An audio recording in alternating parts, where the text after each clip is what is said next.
and Emily, a world financial crisis, and a pandemic.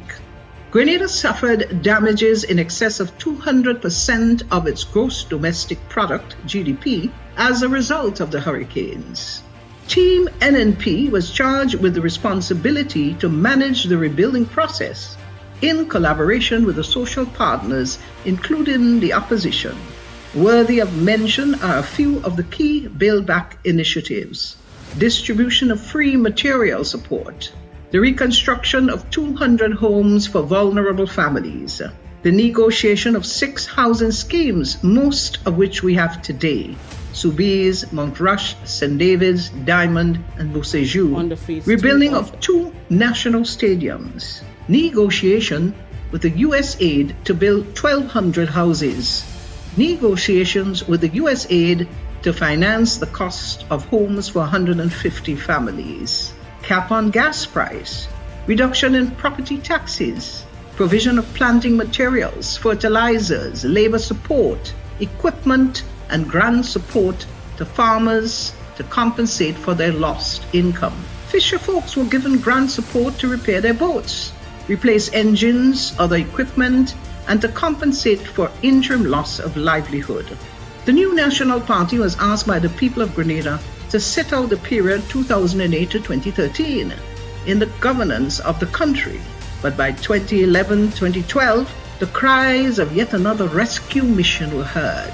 In 2013, in true NNP fashion, we armed ourselves for the battle, and in 2013, we took on the fight and were victorious.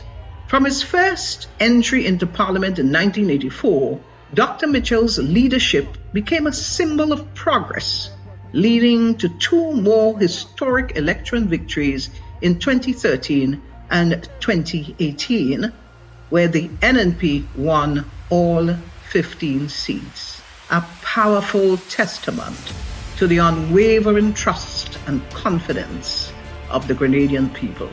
This era of the NNP saw heightened collaboration with our social partners to craft a homegrown structural adjustment program.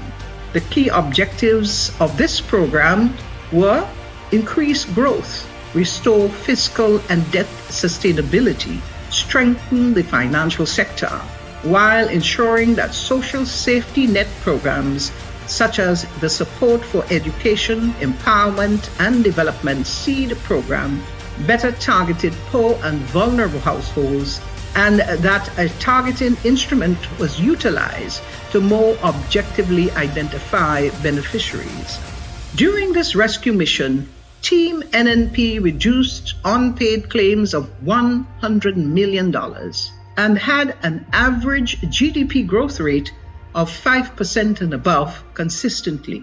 The national debt was significantly reduced, moving from 108% of GDP to 57.7% before COVID-19, a drastic decrease in unemployment from over 40% to under 15%. The NNP spearheaded the construction of 2 national stadiums, expanded the cruise port to accommodate over 300,000 visitors annually, and upgraded more than 1,500 kilometers of farm roads, making life easier for our farmers and boosting agricultural production. In the realm of social progress, the NNP's legacy is undeniable. We brought clean, potable water to over 95% of households, expanded electrification to rural areas, and revolutionized telecommunications, making high-speed internet accessible to schools and homes across the nation. Education was a cornerstone of the NNP's commitment to the nation. The government awarded over 3,000 scholarships, providing access to higher education for students who would otherwise not have the opportunity. Through programs like the Imani, Empower, Project Fly, Youth Biz, Aspire, Reach, and Youth in Agriculture, the NNP empowered thousands of young people with skills training, job placement opportunities, and the chance to build a better future through scholarships and other support programs. During the COVID-19 pandemic, the NNP protected the livelihoods of thousands of Grenadians through physical measures that stabilized the economy and prioritized public health.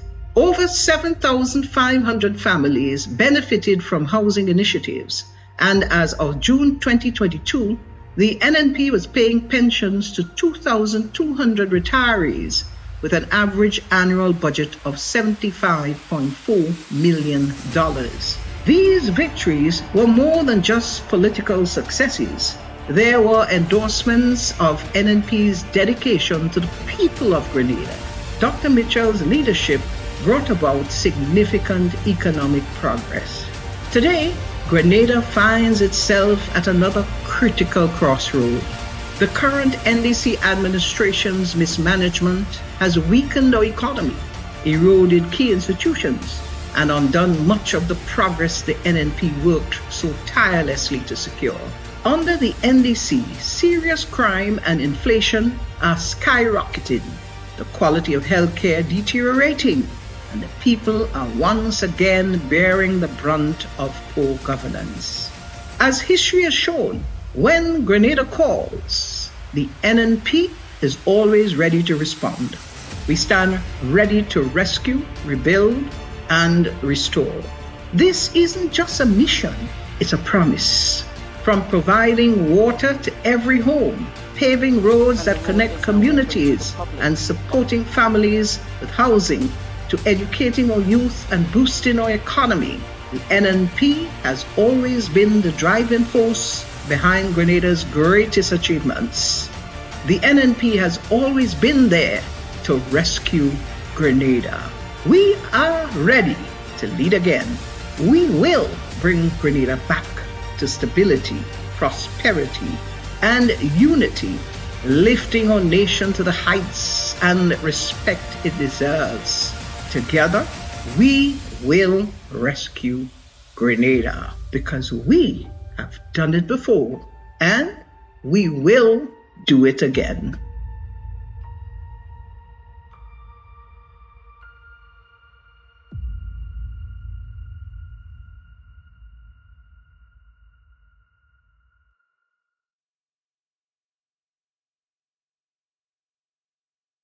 Good morning to everyone listening in Grenada, Carriacou, and Martinique, and all the Grenadians abroad.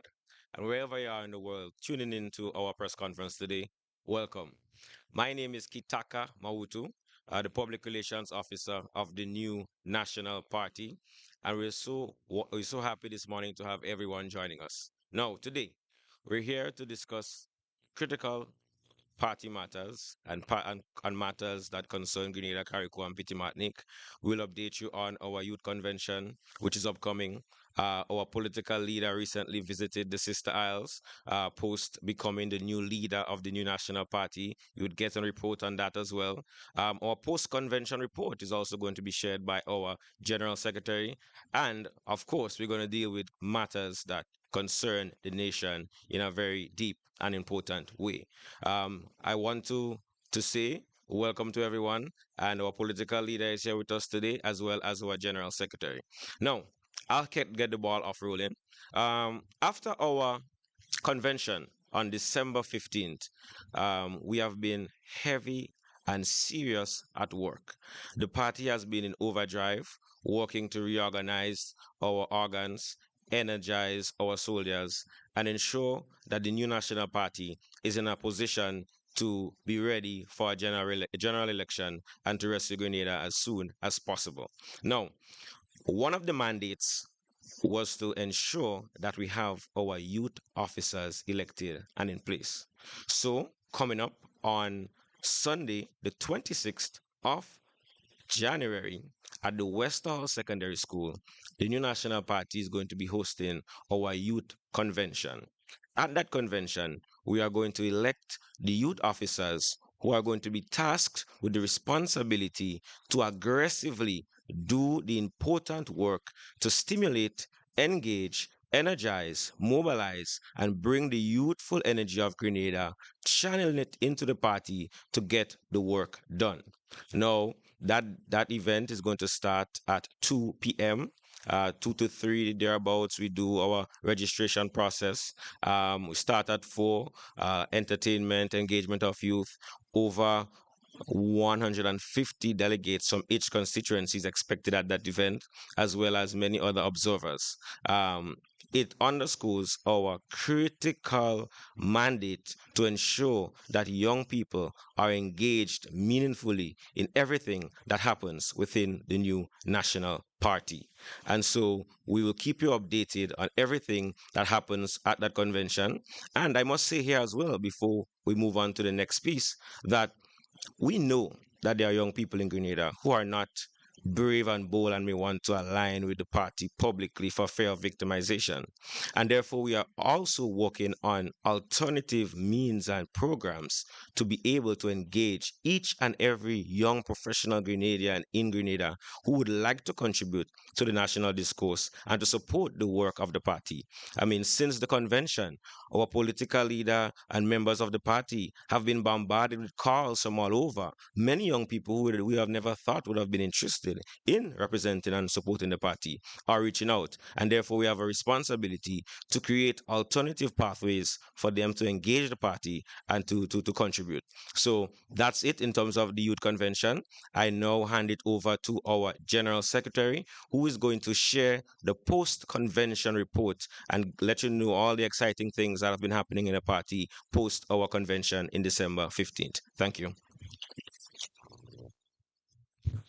Thank you very much, Kitaka, and a very pleasant good morning to our listeners wherever you are, whether in mainland Grenada, Carriacou, Piti, Martinique, or the rest of the Eastern Caribbean, the wider world. These days, because of the technologies that we can employ, no place is too far to witness what is happening in another part of the world. So thank you for that. In terms of where we are post convention, as most of us is aware, our convention was held 15th December at the St. Andrews Anglican Secondary School. And fairly new executive was elected. Some people like myself and a couple others have been returned to the positions we were holding before. And there are many other young persons. Kitaka is one of those, very youthful as the new PRO, and several other young people who had gained positions as full members. But most importantly, we had elected a new political leader in that of Honorable Emmeline Pierre. A lot of people are interested in what are we doing? Where are you going? What has happened since? And I can tell you, we have been in fast forward. I have been a driver for quite a lot of years, and normally you would move your vehicle off in number one. I believe since convention we had moved out in probably third gear, or maybe fourth. I don't think we ever hit number one. But that is not a complaint. It is just the reality of what is happening. And the political leader has set for us an agenda. There's a strategic plan, which I believe she will speak a lot more of, which was laid out to the national executive, was adopted, and now is being rolled out throughout the constituencies. So from then to now, we have had that plan done, the 2025 strategic plan. There have been several committees set up to ensure that we can activate the plan, because we just didn't want to have a plan and say, oh yeah, it's a wonderful plan, things look good. To know that the plan is good, we have to activate it and test it. And so we are on the ground doing various things. For example, the vision tour, which your political leader is ongoing as we speak. We have had 3 such meetings since. The intent is to go into every constituency with the vision tour and explain to the people what is the vision of our new political leader, and not just what is her vision, but what is our role. How do we participate as constituents, as supporters of the party, as newcomers into the party, as people who may be standing on the sideline, but recognizing and understanding the vision that the party now has, that you would want to be part and parcel of it. So we're explaining to people what role can they play, how can they help, what can you do, as small as it is, to make your contribution towards ensuring that the vision materialize. She's been doing a lot of visits, and we know just recently, last week, there was that visit to Carrico and Petit Martinique, the walkabouts, the meetings, the engagement, which, of course, political leader would say more about, and ensuring also that in terms of party organization, now, the General Secretary has great responsibility for that, and we have always been working on that, but there is a greater force, more energy. People are just enlightened and wanting to do more, and the fact that we are out there and engaging, we're getting a lot of calls. We're getting people saying, look, I want to be on board. Tell me where I can help. Tell me what I can do. So in a nutshell, I want to say that since election, the party, like I say, had been in fast forward. We have been doing a lot. There's a lot more to do. And that doesn't say, or that doesn't mean that we were not doing any work before. But I believe now, from 40 years ago, when the founding fathers created and this party, when three political parties, smaller political parties, joined together to create the NNP, there was a vision, and there was a pathway that was laid down. And as time went by, maybe we deviated slightly. I don't think that the fundamental principles of the party was changed. I do not believe the core values were lost, but we probably did not pay as much attention in the latter years as we needed to. And so now I can say there is a refocus. There is a greater intensity in trying, first and foremost, to get people to know and to adapt the vision and the purpose why the party was formed, and to get back onto that pathway that was created 40 years ago. But through different means, with the use now of technology and much more young people getting involved, because we have to face it. Many things have evolved since 84 to now. So hence the reason I believe the interest is growing, the interest is building, and we have no intention whatsoever as an executive, as a party, as the leadership of the party, not to fulfill the promise that we have made and the demands of the people. So I think I will stop here for now and allow the next speaker to speak. Thank you very much, Brother Bola. And you spoke about vision, and vision is critical, as well as all the hard work we are doing to ensure that that vision is executed effectively. And when we speak about our vision, and the vision for the nation, Grenada, a united, educated, healthy, safe, and prosperous Grenada for all, driven by technology, innovation, and people's participation. And as Brother Bola said, the work has been ongoing with vigor because we are connected to the community. We hear the cries of the people in terms of cost of living have a noose over their necks, the decaying infrastructure, the worsening healthcare, the rapid rise of unemployment. And so we have no other choice but to work as tirelessly as possible to organize and get prepared to do what we have to do to rescue our country and contribute to it going to the next level.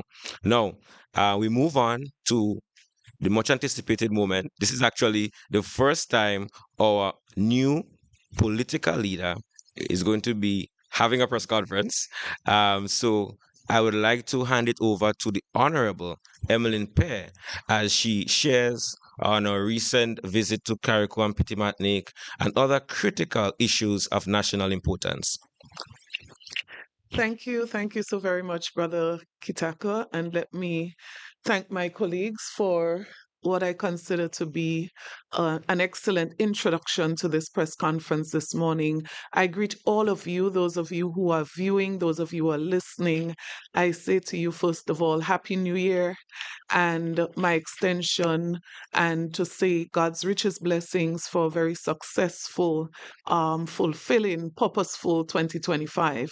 I wish all of you all the very best for this new year. And I like to always start on a point of giving thanks. And I want to express this morning my deepest appreciation to all of the stalwarts, all of those who have gone before me in service to this party. All of our stalwarts, those who have served at the national level, those who have served at the grassroots level, I want to say a special thank you to all of you for your service to the New National Party and the New National Party family. But I want to single out this morning those stalwarts who have toiled and labored over so many years in the vineyard and continue to do so. Many of them I met when I joined this party as a baby, a political baby, I would say 20 years ago. I want to recognize this morning persons like Brother Gregory Bowen, Sister Clarice Modest Cowen.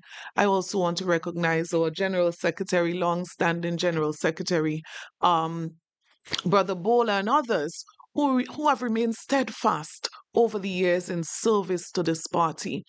I also want to recognize our outstanding former political leader, former Prime Minister of Grenada, Dr. the Right Honorable Keith Mitchell, who has given over 30 years of service to this party, and indeed, so many years, over 20 years of service to Grenada, Carriacou, and Piti Martinique in his role as Prime Minister of this country. And I want to thank him also this morning for what I consider to have been a very smooth transition of leadership.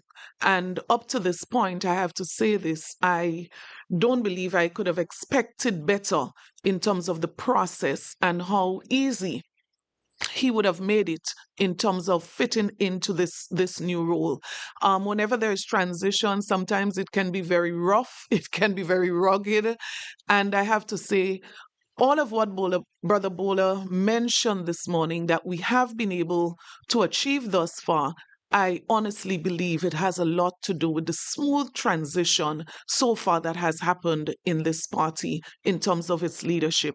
Let me also recognize publicly again our new executive. I am so excited, I'm so inspired by the energy of the new executive and the willingness to work together as we continue to build a stronger new national party.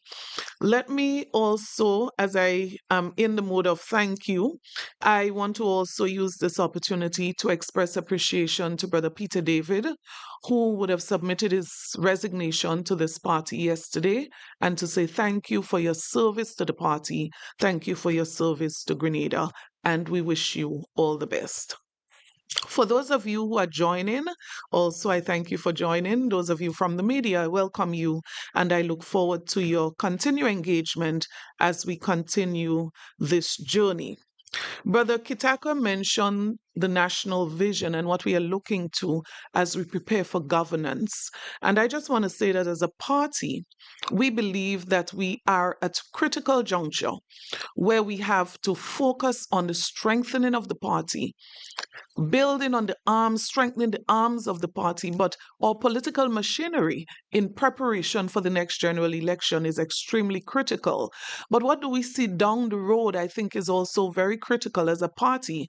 We are looking towards maintaining the strength of this party. There's absolutely no doubt that if you're speaking about a strong organization in Grenada, an organization that has served its people well, an organization that is resilient and has been through so much but still stands so strong, you talk about the new national party. And so for us, our vision is that we want to continue to be a very strong, united party that is built on a legacy of visionary leadership, progress, a party that is committed to all of its supporters and members, but a party that is committed to a better Grenada for all Grenadians.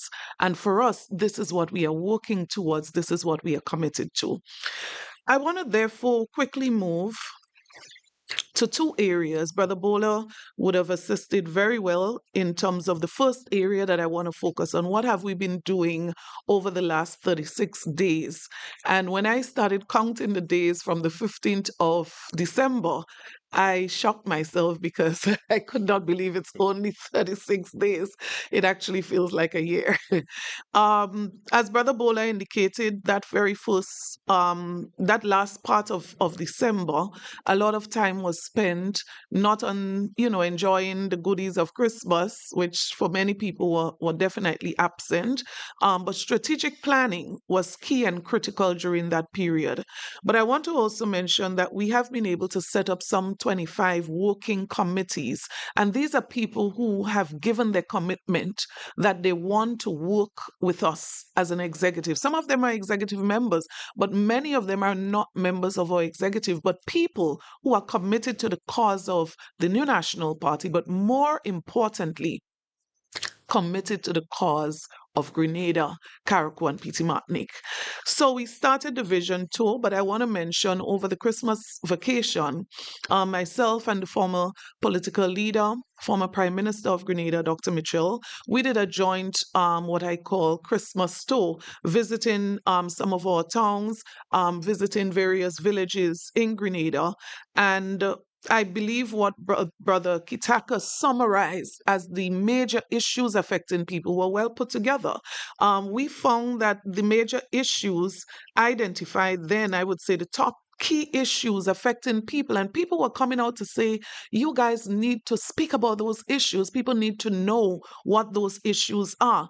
And those were summarized: cost of living, unemployment, the economy, healthcare, and of course, infrastructure. Not just the current road condition that is deplorable, but also major projects, the tremendous delays in major projects, and how all of those things, how people, because it's not just the issues, it's how people are affected by those issues.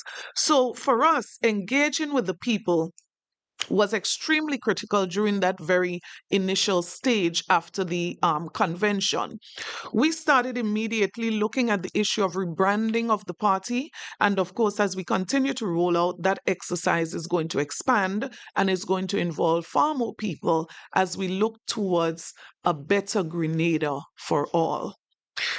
Now, I want to move quickly to speak about Carriacou and Petite Martinique, which was one of the things, a visit to Carriacou and Petite Martinique, which was one of the things that we were able to do within those first 35 days. I want to also, while I say this, apologize for the absence of Brother Cox. He was supposed to be joining us on this press conference. Unfortunately, some circumstances beyond his control, he was unable to make it down for the press conference. But he said to me, Sister Pierre, you were on the ground and you saw firsthand, you heard firsthand. And so I'm confident that you would be able to speak to the issues this morning. Now, I am not sharing these issues and speaking to these issues just because as a party we chose to. One of the things that was common as we moved across Petite Martinique, as we moved across Carriacou, that people saw the New National Party as their voice.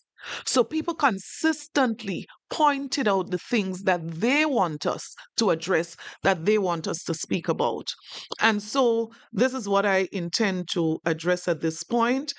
Spending 2 nights in Carriacou, a day in Petite Martinique, I think it was sufficient time to be able to speak to the issues as raised by the people. One of the fundamental issues affecting the people of Carriacou and Petite Martinique right now is the issue of lack of proper housing facilities and the rebuilding process, how slowly this has been going. If you drive around, you would notice most of the houses are still covered by tarpaulins. Many people are still living under small tents, right? We also noticed not just that, and I want to give credit, I made a note of the name Hands That Serve. This is a non-governmental organization from Trinidad, and we want to thank them on behalf of the people of Carriacou and Petit Martinique, thank them sincerely for their contribution to the rebuilding process in Carriacou and Petit Martinique. I have to say this, had it not been for them, I don't know where we would have been. Well, absolutely nowhere. Because while these persons left Trinidad, came to Grenada, made a contribution to the people of Carriacou and Petit Martinique, we were promised by the government that there would be 50 build-back houses. And these are houses to be constructed by the government. So we were told that those houses were going to be completed and handed over by Christmas. As a matter of fact, there were some other more ambitious numbers. I was really shocked to learn while in Carriacou that not one of these houses have been handed over as yet, not one. So any house that has been handed over would have been from the contribution of this NGO, this organization, and we need to remember their names just as we remember Samaritan Purse, right? Hands That Serve.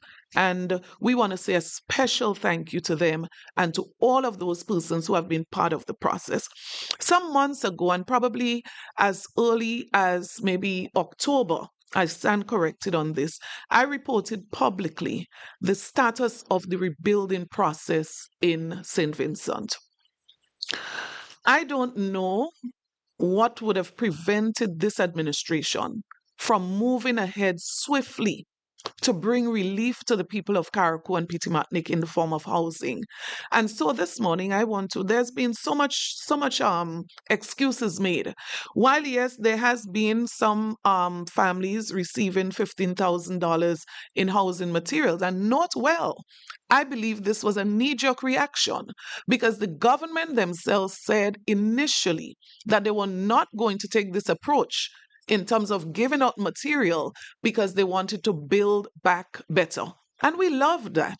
We supported that. We had no issue with that. Until now, this project, in my opinion, humbly so, has been a failure. And I'm saying to this administration, people are wetting.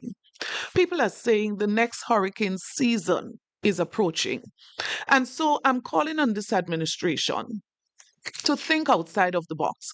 You cannot depend on labor from Carriacou and Petit Martinique because you know most of the people there are fishermen, most of the people are involved in other industry. And so you also cannot depend on labor from just Grenada. So you got to think outside of the box. And there is institutional knowledge. There is the response after Hurricane Ivan that we can draw upon. There are people in Carriacou, there are people in Grenada who have been part of the process. There are people who are specialized in recovery, right? And efforts surrounding disasters that we can pull them together and create some kind of system that would drive this forward. If we are depending on the bureaucracy, if we are dependent on the system, we would continue to have this slow pace, snail pace response to recovery in Carriacou and Petit Martinique. The second issue I wish to draw to attention, major issue affecting the people there, is that of the threat as it relates to water supply. One would have thought, knowing the situation in Carriacou as it relates to water, that some emergency response as it relates to rebuilding of roofs would have been undertaken. Some strategic plan would have been rolled out in response to this. This is yet to be seen, and as a result of this, people are very fearful of what is going to happen in that regard as we go towards the dry season. Now, one has to be obviously knowledgeable that in the case of Nawasa and the supply of water there has been already some inconsistencies. And so we wonder, for example, why didn't we have the desalination plant from the Samaritan Purse maintained to be able to complement whatever supply that we do have in Carriacou and Petit Martinique. So I'm just flagging this morning that there's a deep concern One, what is going to happen as we approach the next hurricane season with the slow pace of response? Two, what is going to happen as we approach dry season as it relates to water? And the rain, while we were there, the rain fell quite a number of times. But of course, people are grieving that many of them have not been able to take advantage of the supplies. Fiscal measures rolled out by the administration, for example, the removal of VATs and duties on materials. From the response of the people, and we can verify based on the examples shared with us, those have failed in many regards. And so we are asking the government to go back to the drawing board, particularly as it relates to the bureaucracy. People are not accessing these available resources and opportunities because of the bureaucracy, the red tape. The things that they have to go through. So go to Grenada, get the invoice, come back, present it there. People are realizing that the process is a deterrent in itself. And so we are seriously asking the administration, whatever measures that you rolled out, to go back to the drawing board and to see whether or not evaluate. It's a good time, 7 months past. It's a good time to reevaluate whether or not these measures are achieving what you had set out to do from the very beginning, right? A major issue that was brought to attention, as a matter of fact, you didn't even have to wait for someone to draw it to your attention, is that eyesore in Hillsborough as it relates to the material and all of the things dumped on the Hillsborough playing field. Now, I believe we've said sufficiently that this was one of the biggest error made. And while the government seeks to justify that, people are saying there's so much other options of where the government could have dumped these resources, dumped the garbage that was collected. And so you look at the situation there and it's a health hazard, number one. You look at the situation and you see children and other people who are deprived of an opportunity for recreation. You look at the situation and you're also seeing that it's going to cost us millions to restore that facility. And so much has been invested over the years in the Hillsborough playing field. Thankfully, we have the stadium that was built under the leadership of Brother Elvin Nimrod, that was so beaten up on by members of this government. And it is the only major facility available on island now that can be used for sporting activity. And so this morning, I want to recognize Brother Nimrod for his vision. I want to recognize him for his vision this morning and to say to the government that all efforts should be made. Families in the area are seriously affected. I mean, I visited a family right opposite the Hillsborough playing field. And just the sight, you can tell how depressed they are every morning having to look at this eyesore. But the pest, I mean, we are facing a serious health hazard. And so I'm appealing to this administration. After 7 months, something more must be done to address this particular issue. Another major issue, I believe, confronting the people of Carriacou and Petit-Martinique, and it was very obvious to us, the fear of victimization. I could not believe it. I could not believe it. And the videos are available for verification. The photos are available for verification. I had one situation where someone ran to hug me. I almost fell off the chair. And immediately after that individual noticed that there was a camera, she was almost begging, please do not post it because I do not want to lose my job. There's a real fear. People do not want to talk about their situations because they are fearful of victimization. People do not want to. One person was afraid to even shake my hand. She said, please, please take down the camera. I want to give you a hug, take down the camera. And that really concerned me. There are those who, and you would have seen, those who understand their constitutional rights, those who understand that there is still a need for people to it's just unfortunate. And I'm thinking we got to this point and we got there so quickly. It is so unfortunate. And I want to appeal to this administration, please, whatever you can do to assure people that they can live freely, they can speak freely in accordance to our rights protected in the Constitution, I encourage you to do that. Fishermen. Many of the fishermen we met still have not received support, right? As we were counting, some 40 fishermen. And what was interesting is that many of them were pointing to people who received assistance that were not deserving of assistance. So in some cases, they did not even have any damages, but they received assistance. Persons appealing for support to get their loved ones back home. So there are still persons who have their loved ones in homes in Grenada because their roofs are still off. Elderly persons in the various homes here, I don't want to express some of what was shared, but I want to appeal. Is there a way that we can get back more families to connect with each other? People are grieving, not being able to see their families.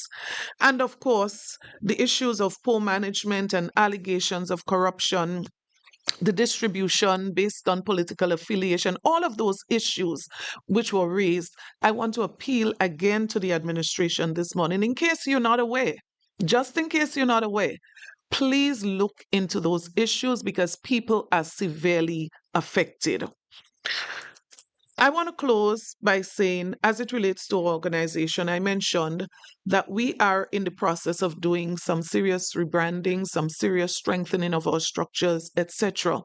And as Brother Kitaka said, it has been overwhelming. It has been overwhelming. The number of people coming forward to express interest in being part of this process. But what stood out to me most during this process or period thus far, people who have said, I don't necessarily want to be part or member of the New National Party, but I want to see the New National Party succeed because I believe the New National Party is best for Grenada. And so some of these people have already pledged their support, and others have already started working with our team to help this party to continue to grow, to continue to be a strong advocate for our people, and to be ready whenever the next general elections is called to be at the service of our people of Grenada, Carriacou, and Petit Martinique. So thank you. Thank you so much, political leader. And yes, she's working hard, and we're ensuring we're giving her she sea moss and thing to drink every morning. So, so she's still strong and healthy. Before we move to the question and answer period, in terms of critical matters, I have some questions to ask on behalf of the people of Grenada. Because remember, we as the new national party take our responsibility very seriously. We are the conduit for which the people of Grenada express their frustrations and their issues, because we have a government in power right now who does not see it fit to engage with them in a frequent manner to facilitate that process. And we assure you that, as you can see, at the start of the new year, we are already engaging with the press, and we'll continue that as we move through 2025. Critical question hitting my inbox and hitting my ear in terms of moving around the community. And all these questions has to do with money, because it's very critical. The cost of living is crippling people, and therefore they're looking at how the government is spending our very scarce resources in these hard times. So, first thing, when will the government of Grenada provide a detailed and transparent report on how the funds allocated for the Grenada's 50th anniversary celebrations were spent? The people have a right to know how their money were utilized. We are approaching the 51st celebration, and based on my preliminary calculations of what has been made public, we are only at a 1.8 million EC, and we've heard massive figures of in excess of $22.5 million being allocated for the celebrations. We heard about Heroes Park and so many other things, and the people have yet to see those things materialize or be given any serious support. And so I'm asking this question on behalf of the people. The second very critical question that ties to some of the very sad things that the political leader shared in terms of findings from Carriacou is the CRIF insurance payout. The nation was informed that over 118 million EC dollars was received from the CRIF insurance payout. Now, Can the government provide a clear breakdown of how these funds have been utilized and why there has been no public accounting to date? Second point to that insurance and grief and burial and so on situation, I could recall following Hurricane Beryl, the government launched a public campaign urging direct donations to the government of Grenada. To date, there has been no official disclosure of the amount raised. How much was actually collected and where has these monies been spent? Grenadians deserve full accountability. Even if you have a GoFundMe account, you can see the transparency of the money going up to the goal. Today we haven't heard we raised $2, we raised $10, we raised $15 million. And right now, as I say, Google Times calls for being very stringent and very frugal with your financial resources. And so the people want to know what's going on with the money. Final question before we move to the Q&A section. How does this government expect the public to have confidence in its financial stewardship when there is a continued lack of accountability and transparency? And I remember those words were very popular during the 2008 period. What immediate steps will be taken to ensure that accountability and transparency occurs and the trust of the public is once again regained? Well, I hope those questions are answered soon. We've heard many promises of press conferences to update us on oil and gas and so many different things, and it's yet to happen. We still await a budget for this financial year. It's almost a month in, and so we are here. We will continue to ask the questions and to hold the present administration accountable. And we hope that the media do so as well. And we are going to also ask those questions in the House of Parliament. So at this juncture, we are going to open the floor for everyone who's joining us online to ask questions. Going forward, we are going to frequently engage you and maintain respect for the media, because your role is very, very crucial to bring in the truth and bring in the information to the public. So we open up to the media for questions now. I'm going to look at the Zoom, acknowledge people based on raise of hands, and we're going to take as many questions as possible. We're going to run through at least everybody asking at least 1 to 2 questions, and then we'll see where we're at in terms of time. So people on the Zoom, I'm looking for your hands. I see we have Kalistra Faria there. So technical team, you can let her in, and then we have Linda Straker to follow up.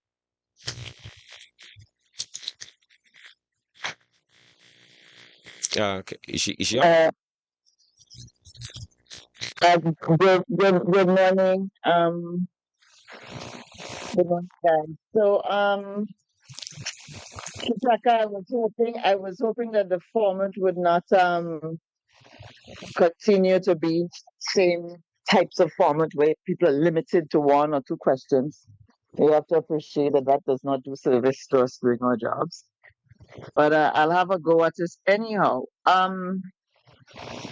Political leader, good morning, political leader, and congratulations on your ascension. I want to know, you're presenting you and your team as the rescue team for Grenada. I want to know, based on the results of the last elections, people voting against the NNP and its policies, what are your new plans to convince the people to support the NNP, apart from the critique of the government's performance?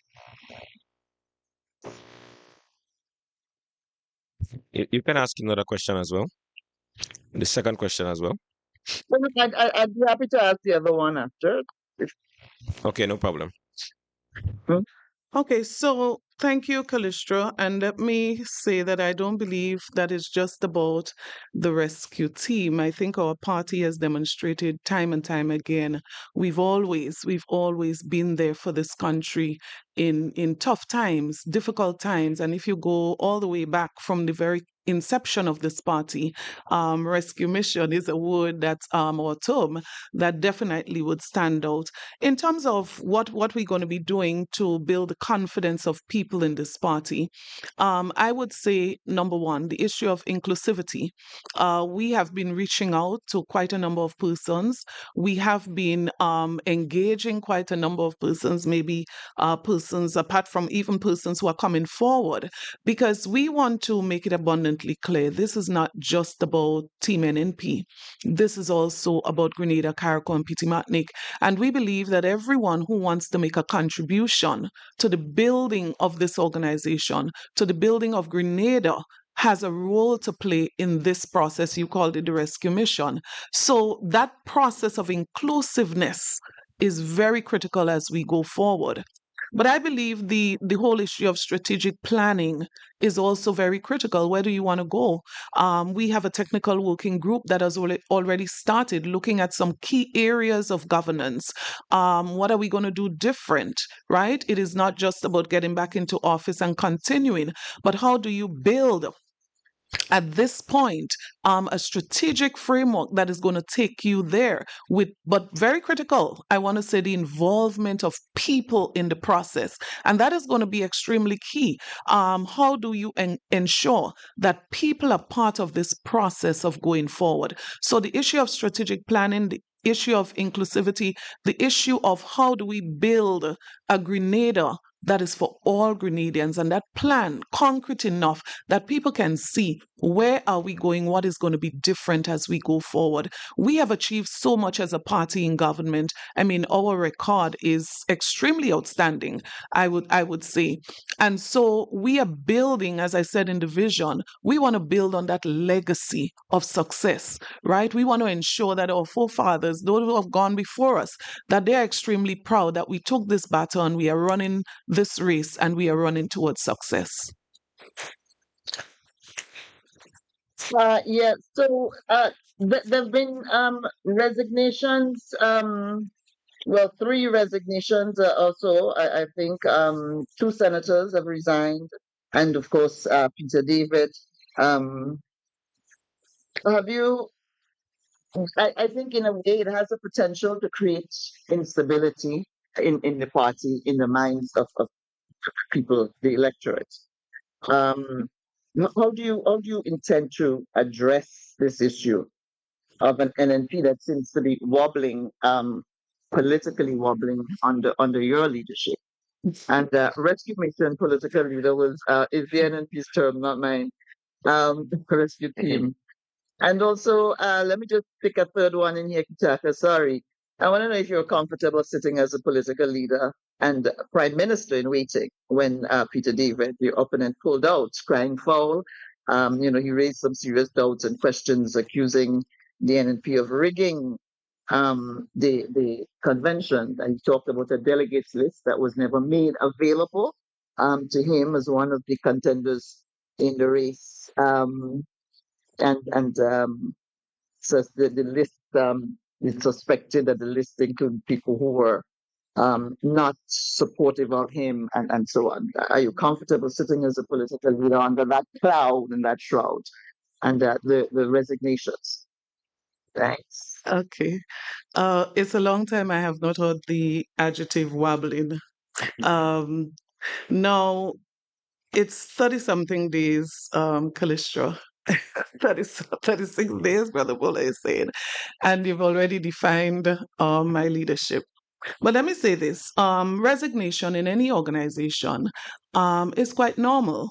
Um, people resign, people ask people to leave. We've had a case in the government where the government asked two members of cabinet to leave, according to the report from the government.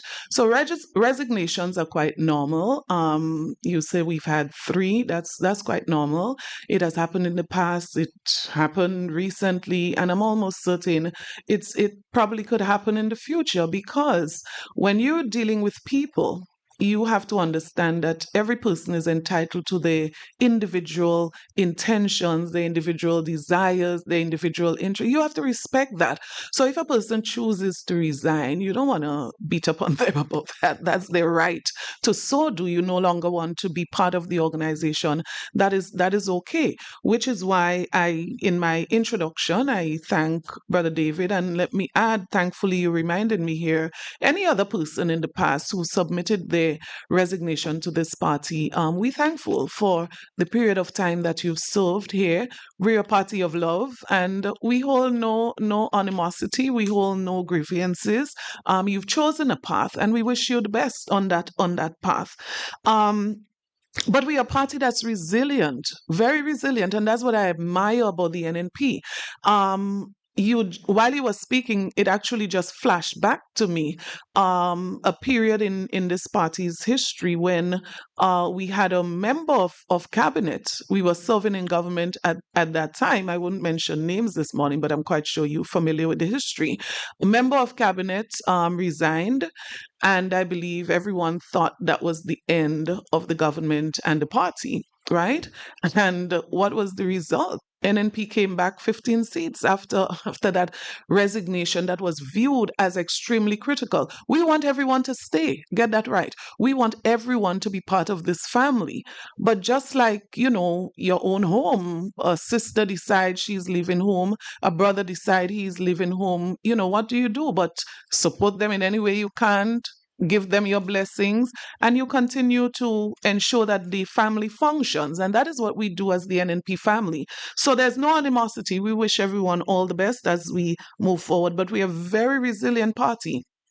Resilient party, and we continue to build on that legacy of resilience and strength.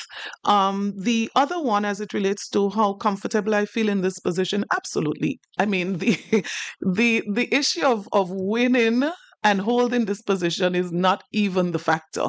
It is the overwhelming support and encouragement from supporters, people who are not supporters, people who are encouraging. I want to be part of this. I want to contribute. How can I contribute? It's almost difficult. The PRO will tell you that.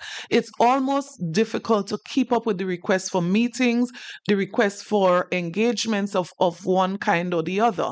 So I have to say this also, Kalishra, as it relates to the complaints that you indicated that were made by, I would say, my colleague and friend, as it relates to the delegates list. Let's make that abundantly clear.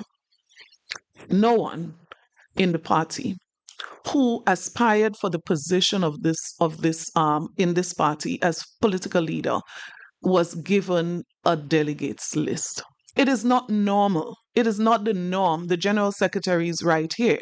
So anyone who gives you the impression that it's a normal thing that every person contesting gets a copy of the delegates list, then that's absolutely false, right?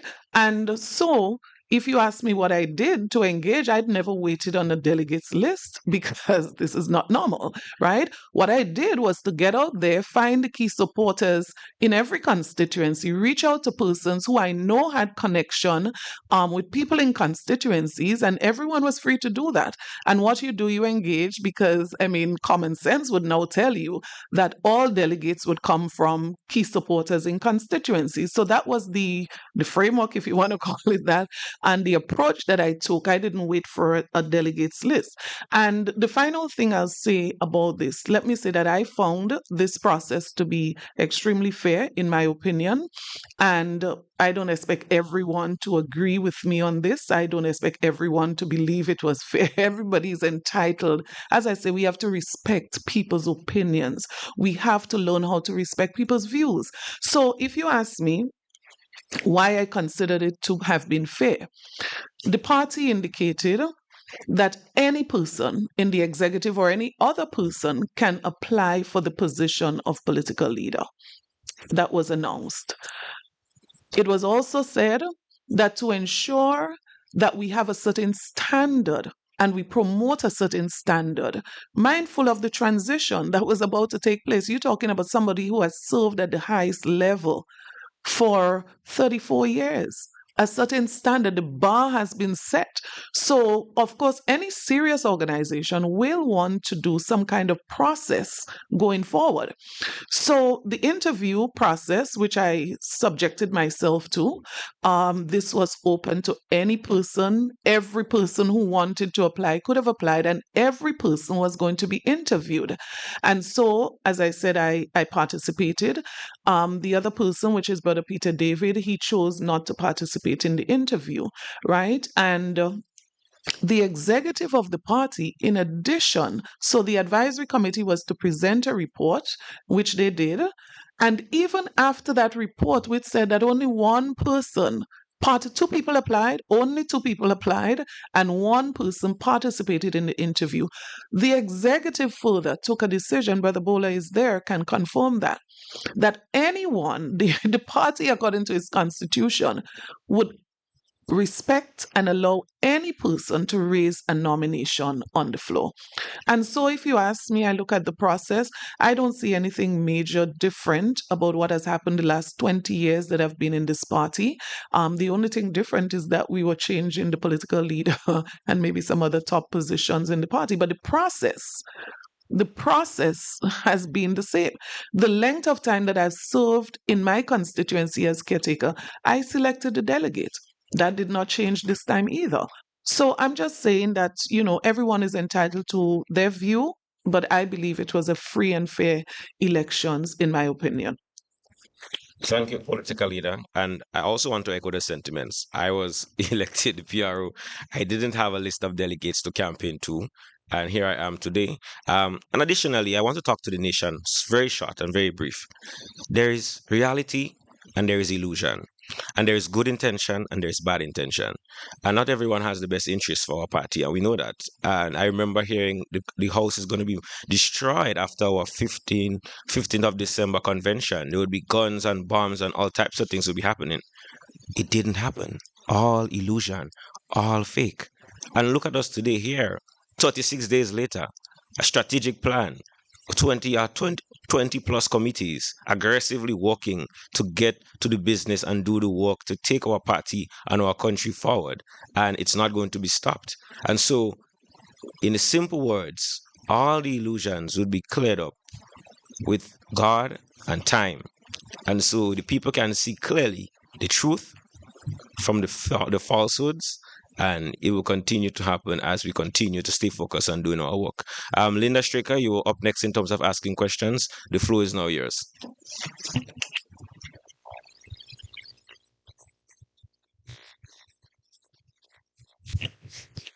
Technical team, yeah. Linda, can you hear me clearly?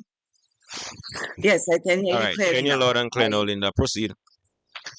Good morning to you and everyone at the head table. I have a number of questions, starting with what you announced that Sunday coming, the 26th, will be the youth convention, and 150 delegates are expected to gather at the venue.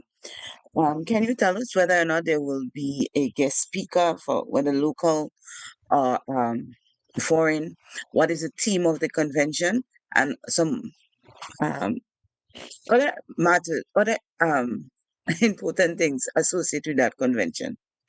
My first question to the political leader, in her presentation, she mentioned two things: that there are 25 working committees established since the um, December 15 convention, as well as the party's intention of rebranding. Can she explain further what she means by rebranding, and list the type of committees that has been set up? Okay, thank you, Linda. So first question, if I have it clear, is guest speaker. Well, interestingly, I was tasked with the responsibility to be the guest speaker at that particular convention, and I would do an address on the role of youth in national development. It's going to be all local in terms of that. In terms of the theme for our convention, say that again. Yeah. Yeah. So we having our convention under the same theme of our last convention. Um, did I miss any other question? In terms of other people that's going to be there, we're going to be having a presentation by Christopher Diali Jr. On the NNP Young Professionals. We're going to be launching Young Professional Network. He's chairing that committee. He's also going to be there to share on that.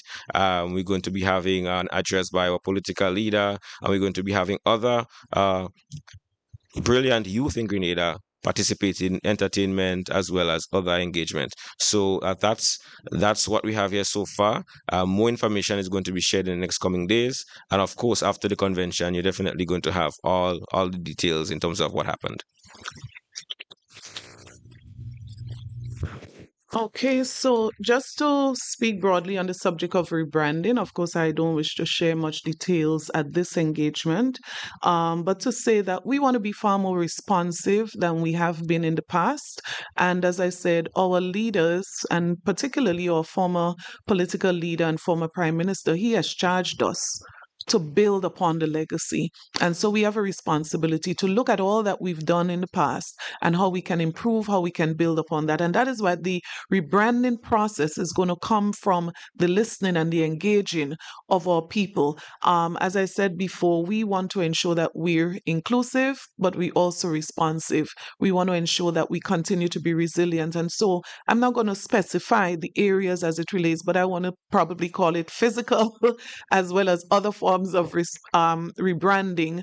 Our philosophy and our values and all of that remains steadfast, not going to change.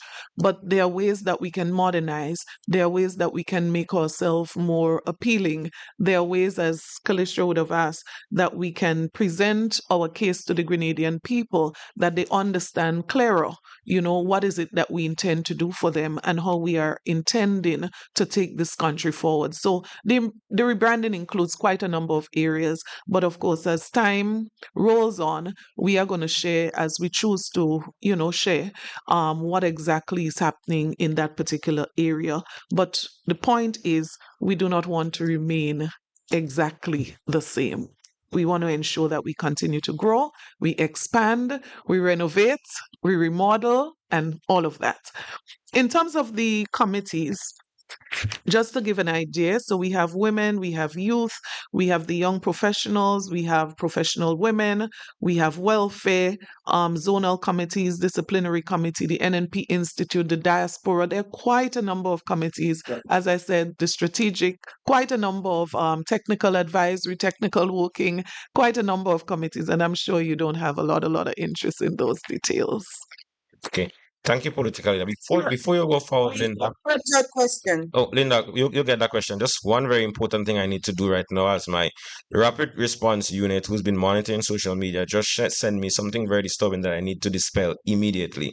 So, as I just spoke about it, people who don't have the party or the nation's best interests at heart and is always sowing seeds of propaganda and fake news. Recently, I just saw resignation of Honorable Kate Lewis circulating using our official statement graphics circulating. And so my rapid response team sent this to me immediately and they're like, hey, this needs to be announced. So I'm putting it out right now. That's absolutely false, absolutely fake. It's an illusion. It's has no purpose other than to deceive the people of Grenada and to contribute to false narratives. So the Honorable Kate Lewis has not submitted any resignation to the New National Party. And so let's get back to the business of the day. If I can probably just add to that, and well, you should add that we're not wobbling at all. Let me just add to that. Sister Kate was with me last night, as you can see from her Facebook post in where were we last night? Holy Innocent Ladig. And she also did a presentation as it relates to membership, because one of the committees I did not mention is that of membership, and she is so excited about the work of the membership committee that she was there last night doing a short presentation on membership, right? When the meeting was over, she actually came to me. She said, you're going to the party office tomorrow morning. Could you drop these monies in? Because some people actually came forward right there at the meeting and registered to be members of the party. So I actually handed over these monies this morning to the party and to say, we're moving forward. We're moving forward, and we welcome everyone on board. You want to be part. You don't want to miss this. You want to be part of this. Yeah, and as our parents would say, people don't pelt stones after empty mango trees. So, Linda, you can proceed. Thank you. Well, this was actually breaking news for me. I don't know about others. But my other questions for now has to do with two things. Since we come in political leader, I know I saw the release of him back in on the vision tour and meeting with people. Well, you just a while ago mentioned that people has been coming and sign up at following an event last night. Has there been any approach by any former high-ranking person who would have left or resigned or just distance itself over time with the party as they approach you now that you are the new political leader to rejoin? I'm calling these people the prodigal sons and daughters. Have they shown an interest to return home? And the other question is linked to that. We are aware that of the resignation of MP Peter David. Some people are of the belief that it can have an impact negatively on the membership and the supporters. Since how do you think the membership and the supporters will be affected by the resignation of Mr. David? All right, so I won't call them prodigal sons and daughters, but I would say our brothers and sisters, and as I always like to emphasize, everyone has a choice. They have a choice of the actions, whatever they do. And we always open arms, ready to welcome anybody who wants to come back home. We always here and ready. So yes, I've been having quite a number of engagements. I do not wish to call names at this point. Some persons have reached out to me requesting meetings that I've already facilitated. Some persons I'm meeting with this week, in the coming week, and there are others that I have reached out to. And I just want to say I've not met anybody that I've reached out to that has been negative about the future of the party, that is not willing in one way or the other to offer their support. Some people obviously would want to get back frontline. Some people would want to, cruise in, take their time, help in whatever way. And I'm so excited about, I'm all about uniting this party. So there's nobody who would be interested in being part of what we are doing that there would not be a role or a place for them. Everyone role would not be the same, obviously, but there's a role for everyone, and that's the point. There is a role for every person who wants to contribute, first to Grenada and second to the New National Party. Your second question, as it relates to the impact of Brother David's resignation, I have to say this, that there's been quite a lot of talk about this happening.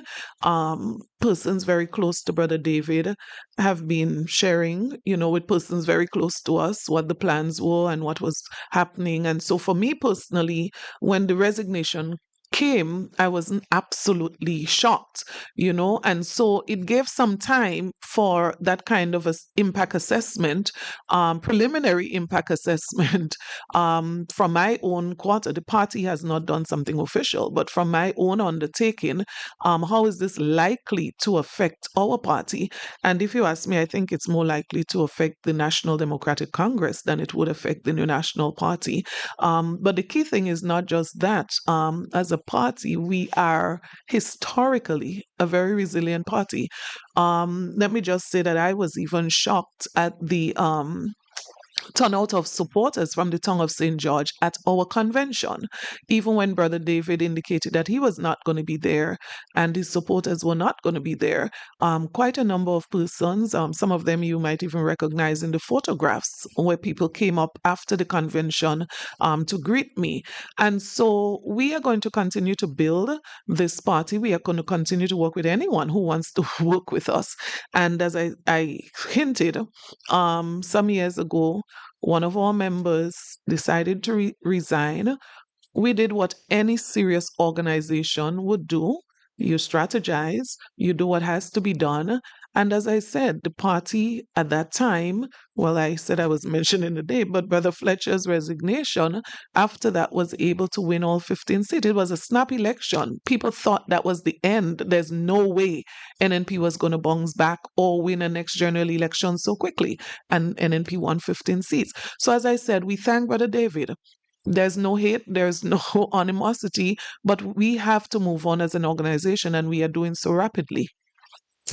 Before we move on to the next question, our history shows inclusion. I mean, we would have been able to win 15 seats on 3 occasions.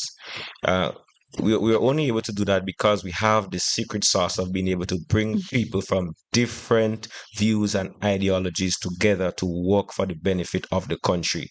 Our social partners network has guided our policy developments over the years. So it's nothing new for us to be able to unify and bring people together. And it's just going to be business as usual, continuing in this new era of NNP. On the live, we have Johnson Richardson. I think you're up next to ask your questions. And in the interest of time, I think we're just going to do one more from maybe anybody else who was there, and then we can move on because we are approaching our time very quickly. So, Johnson, the floor is yours. Thank you very much. Thank you very much, for that. Congrats to the leader. My question is, on the graph, 2%. One has to one. My first question: the NFP lost election in 2022, and I found that defeats over number of I believe that the party will have done your registration and so on. And one of the concerns, or one of the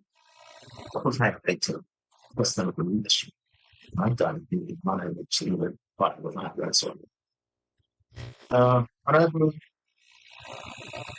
hear that you know that you are the head of the party. That's not the head. Can you reassure the people of Grenada?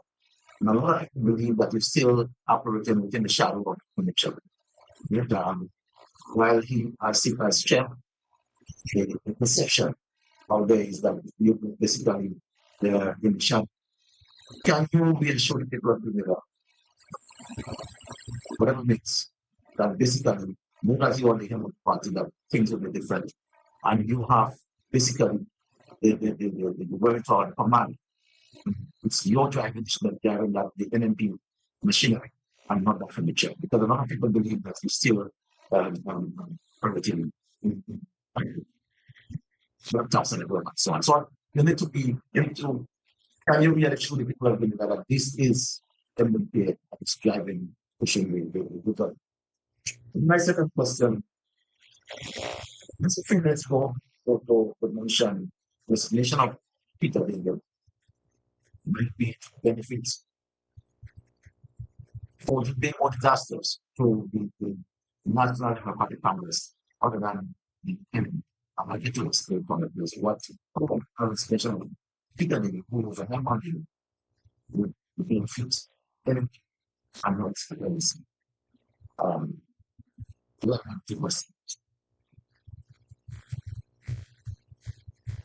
So, Johnson, I have to confess that I wasn't hearing you. Most of what you said, I was not hearing you very clearly. I think I can deduce what you're asking, but bear with me. I can't agree or disagree with your preambles because I would be agreeing or disagreeing to something I didn't hear.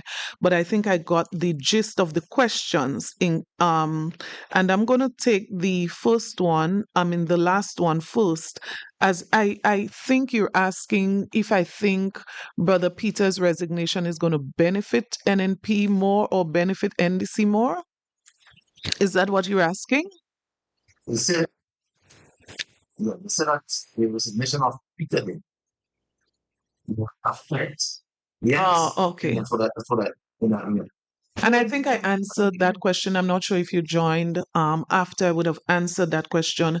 But I feel firmly from my own personal assessment of this and from the feedback I've received thus far, I believe the NDC would be more impacted negatively by this than the New National Party. As it relates to I picked up bits and pieces of the first question. So I heard the shadows of Dr. Mitchell and being my own leader, something to that effect. And I think I can deduce what is it that you're trying to ask in that question. So let me start by saying this first. I have total respect for Dr. Mitchell as a very outstanding leader in Grenada, in the region, and I dare say internationally.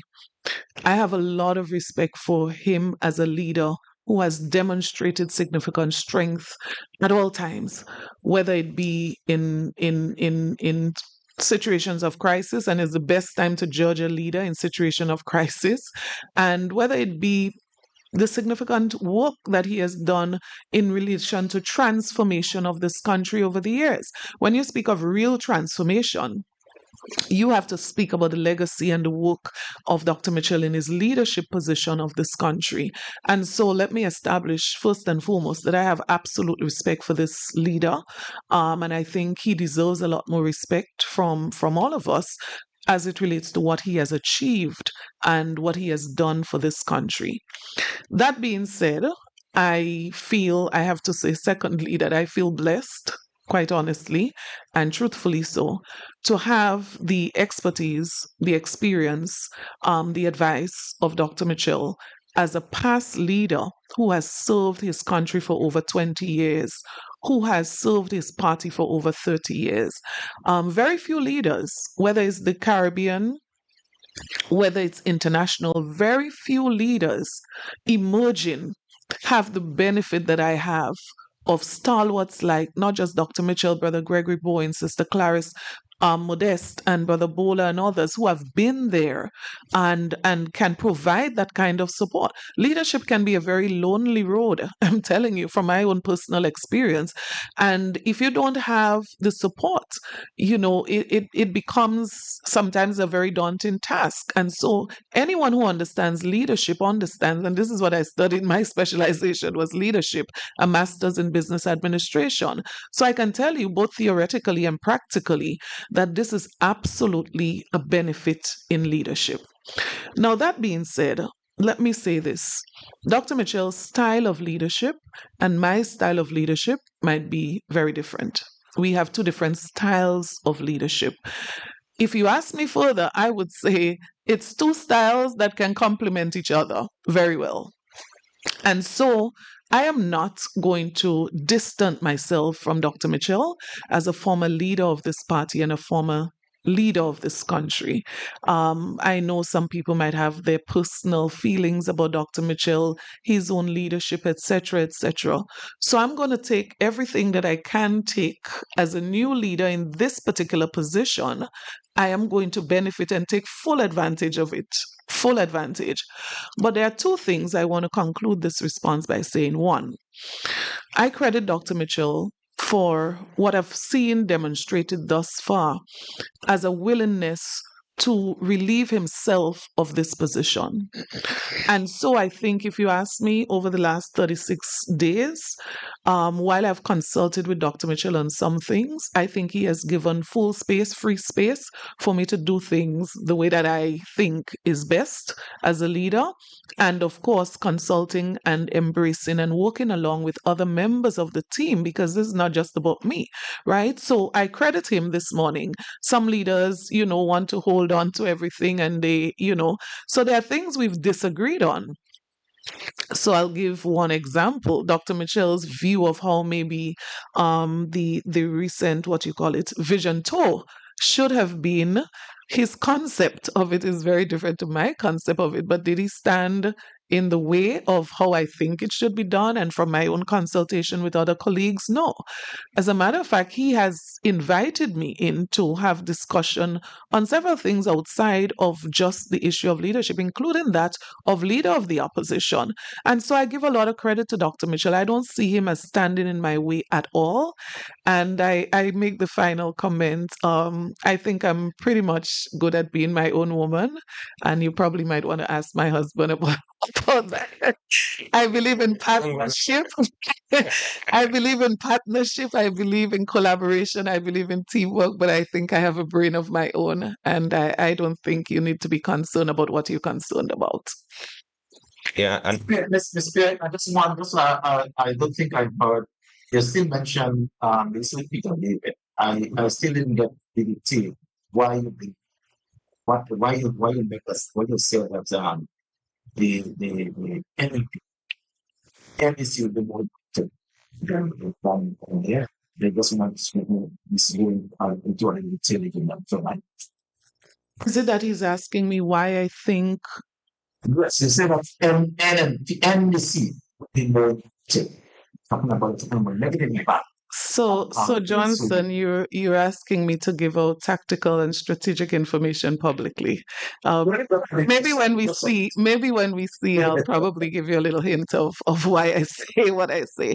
But that's too much of strategic information to share publicly. I know you mean well, but let's chat when I see you privately. yes, and also I want to add one point. I've seen a growing trend, even from our opponents, in terms of how they disrespect and abuse elder people who would have contributed to the nation and who just existing and just go through the natural cycle of life. And it's very sad.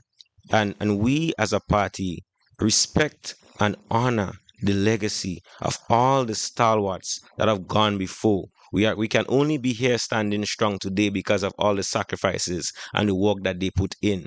And NMP supporters, you have to be proud and standing on the legacy of your stalwarts and building on it and improving it and taking it to the next level. And so we definitely want to reinforce that point. Based on the time, production team, how much time do we have left? Yeah. We'll take one more question from anyone who wants to ask, and then we'll wrap up for today. There's other people online. I'm not seeing any the hands up, and then you'll be given the opportunity to ask a question. Okay. No hands up. So I think that's it for today. So I'm going to hand over to the political leader to make any final remarks, and then we can close it out for today.